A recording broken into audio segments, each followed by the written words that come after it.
fundamentals of real estate. I'm your host, Angela Dillmon with Keller Williams Realty, Chesterfield here in St. Louis, Missouri, and this is my co-host, Glen Calvin, Gill Mortgage, Chesterfield, Missouri. I think we're getting good at these. Yeah, I think we are. Hey, so thanks for joining us today. We are still talking about, is the home the right home? Is it the right fit? It does have some multiple parts to it. Sure. Financial fit, lifestyle fit, and mental fit. Yeah. I can, it's just like kind of wrap my brain around taking care of this house. All right, so last week we talked about financial fit a little bit. Right, we looked at we did a little bit of math. Yes, any math today?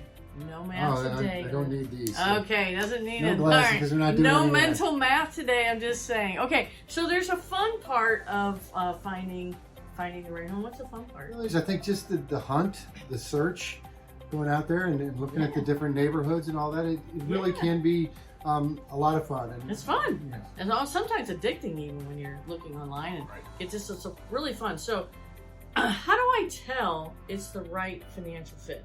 That's the question of the day. How do I do that? So we spent a lot of time last week talking about that mortgage payment, which is principal, interest, taxes, insurance, the money that we're going to need for down payment. But is that all there is? No, there's a little bit more to the right financial fit than just the mortgage payment. Okay, so that's what we want to talk about today. Now, a little bit here though, that when you are out looking and you're trying to figure out if it's the right fit, sometimes you're looking for the house to hit you. You'll say, I'll just feel it. I'll know it when I see it. I'll know it because I'll feel it when I walk in the door. We know from studies that buying a house is very stressful. It's one of the most stressful things you can do in your life, top 5. So you got to be aware of that stress, and you've got a great system, I would say, for helping people deal with that stress, and it's educating them. Yeah, you need to educate a little bit here because it doesn't always feel good when you're buying a home. Sometimes a little scary. Of course. Right? Financially scary sometimes because you're increasing your budget a lot of times from whatever you're renting or maybe coming from your parents' house, right? And so it's a little bit stressful. You don't always know if you're doing the right thing. And so trying to demystify a little bit here for you to break down the emotional component. The emotional component really does build off of information, right? So the more I know about the home and I know how to care for it and I know the expenses to consider, the better I'm going to feel. And that's why we gave you that percentage last week, because there's more to your life than just making a house payment. You have to eat, you have entertainment, but there's also some expenses specific to that home that aren't in the payment. So we're going to talk about, you've got monthly utilities, water, sewer, electric, you've got internet, you've got homeowners association fees. Oh yeah, we'll talk about those as well. So when you're breaking down the cost of the home, the utilities, we can just easily call Ameren, the gas company, the water company, the sewer company, and we can say, hey, what is the average over the last 12 That's months? so awesome. So I don't have to guess on that. You don't have to guess. Yeah. We can say, if you were to put me on budget billing, what would it be? So we can get those for you, and a lot of people don't know. You don't have to be the homeowner to call in and get those. You can just call in and they'll just give it to you. So that's super good. Homeowners associations around St. Louis area, most subdivisions, $100-200 a year. Cut the grass. How would you explain in 30 seconds what is a homeowners association? It's the homeowners kind of policing themselves, getting together, going, hey, don't put the RV in the driveway. So they kind of enforce the rules a little bit. Don't park the car that won't drive in the driveway, that sort of thing. No chickens or pigs. And then they'll cut the common ground. They'll have a nice snow monument removal up front. All that sort of thing. So that usually not a big expense unless you have private roads. So financial fit also means screening for things like a private road, and you'll be surprised at how many subdivisions actually have private roads. Those might be more like $1,000 a year. Okay, so just so one in Wildwood, $1 million house in Wildwood, it's private roads. It's $1,000 a year, $1,000 a year. Okay, if you're doing a condo, then you're probably looking at anywhere from $350 to probably like $650 and up. It's interesting on the condo too. Your homeowners your insurance is going to be a lot less. Yeah. Because that HOA fee is going to cover the insurance on the. Well, not always. We'll do a whole podcast on condos, but their condos can be all over the map. Some cover the exterior, some do not. So financial fit on condos is Is my exterior covered? Is it not covered? Because some of them just cut your lawn and remove your snow. It's $100 a month. That's all it is. And others have different levels of what Swimming they cover. Pools and and some have rec swimming rooms, pools and all the other things. Very true. Very true. So when it comes to a condo, we really have to dig in hard on what upcoming things that they might have. They just need a roof replaced. The pool needs servicing. We've got costs, and they can do special assessments on you for certain kinds of repairs. That doesn't sound like fun. So condo, you really need somebody looking out for you when you're buying condo. There's no doubt about it. A lot to look into. All right, another thing I'm gonna be worried about. Let's just say I'm buying a regular home. How do I keep from getting a money pit? How do I know? I bought this house with no money down. I wanted to get in the game, start building equity, paying my loan down. I don't have a lot of money in savings. Right. So I know living in my dad's basement, he's going to take care of the furnace if it breaks down. If I'm renting, my landlord's going to take that. Now I'm a homeowner, I'm responsible. Right. So let's just talk about your major systems. So you got furnace, AC, water heater, roof, plumbing, and electric. Okay, those are your major systems of the house.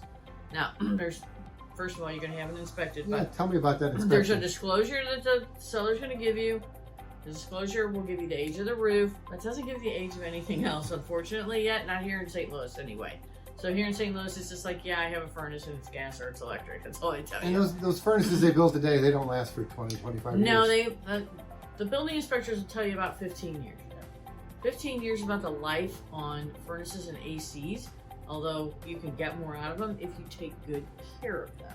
So we need to know the ages, we need to know the repair history, and we need to know if that furnace is past the 15 to 16 year mark and it's getting more to be 18 to 20. Now we need a budget for a replacement. So there is one way to budget. We're going to do that building inspection. Yeah, we're going to have a building inspection, and there is something called a home warranty.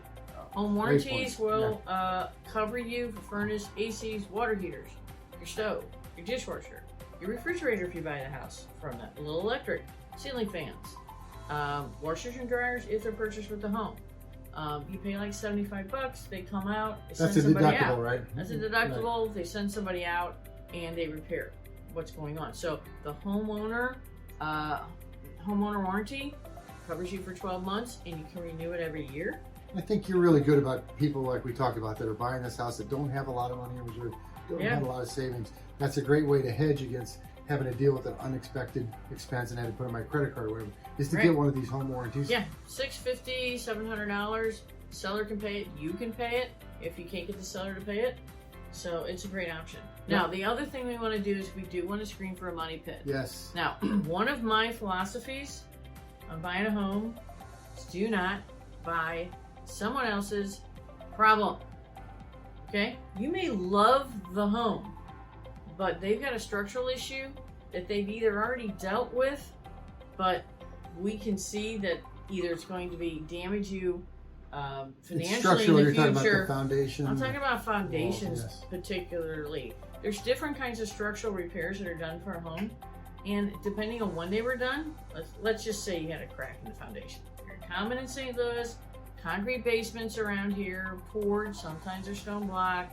Sometimes they're stone rock if they're old enough. Yeah, in the city, But anyway, when they get a crack, they do this epoxy injection. And you're like, oh, okay, great. It bonds harder than concrete. Everything's great. Well, let's just say we did it 5-6 years ago, and we're touring the home. I'm like, that thing has reopened. Now it's cracked again.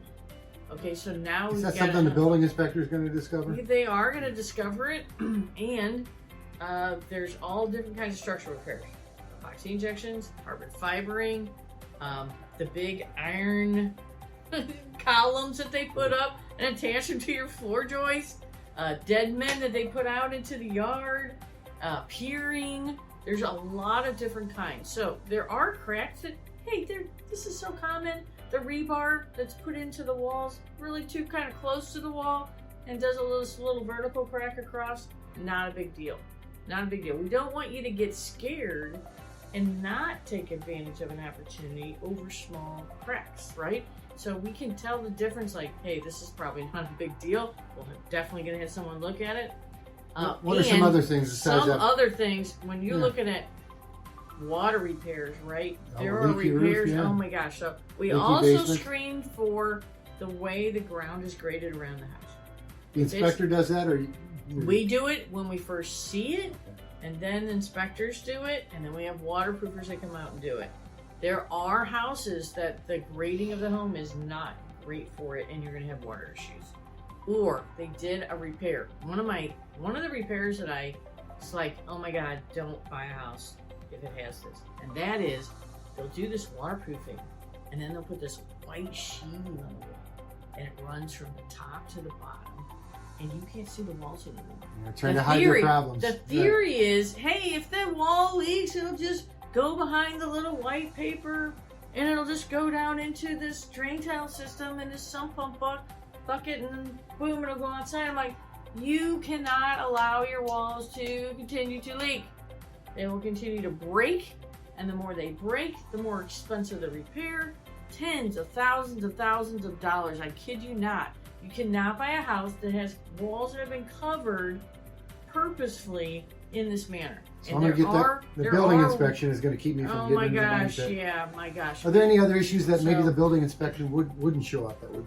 Well, the building inspector is pretty much going to catch a lot, but we don't want you to get into the cost of even doing the inspection if we can already see stuff that we know. It's just like I've told people before, do not buy this house. It has a crack in the back. It is bad crack. This is going to be an expensive repair, and you're going to be stuck with it. Just because a foundation has been fixed structurally doesn't mean it's going to stay fixed, and that house is never ever going to move.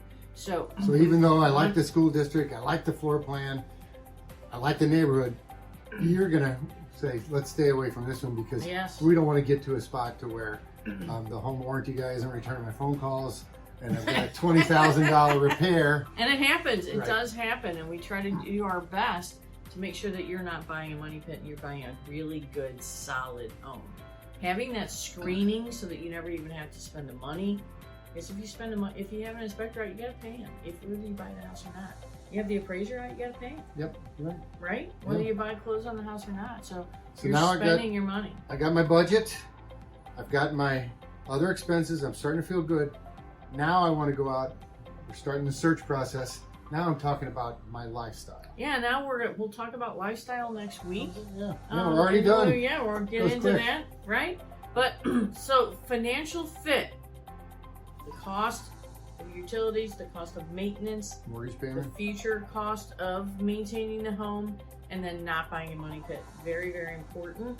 And you will feel better about the home if you have somebody who's looking out for you when it comes to these issues. So no doubt about good news, all I know this podcast is starting to get some momentum. We're getting a lot of people watching this. I'm going to encourage you to follow us. Yes. We're on Spotify, and really having a lot of fun with this, and look forward to next week when we talk about if there's anything specific questions you have, you can just email us.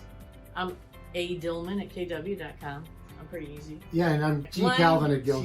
Calvin@guildmortgage.com. If you want to email us any questions. All right, till next week.